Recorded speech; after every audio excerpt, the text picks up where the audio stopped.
Normal patrolling duty করার সময় আমরা প্রথমে ওমপি এরিয়াতে পেট্রোলিং করি। তো পেট্রোলিং করে যখন ব্যাক করে আবার অমরপুর এরিয়াতে ঢুকি, তখন আমরা এই রাঙ্গামাটি এরিয়াতে একটু পেট্রোলিং করতে যাই। ওই সময়ে দেখি দুটো বাইক প্রথমে আমাদের সামনে দিয়ে চলে যায়।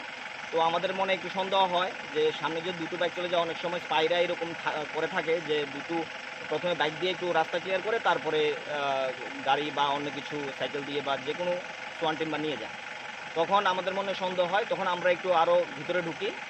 তখন দেখতে পাই যে একটা গাড়ি প্রথমে লাইট জ্বালানো ছিল, পরবর্তী সময় লাইটটা অফ করে এটা কিনারে দাঁড়িয়ে থাকে। তো আমরা এই সার্চ করি, সার্চ করার পরে সার্চ করতে যখন যাই তখন দেখি দুজন লোক গাড়ি থেকে পালিয়ে যায়।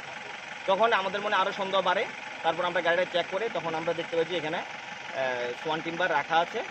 তখন বোঝা যায় যে সম্পূর্ণ ইলিগ্যাল।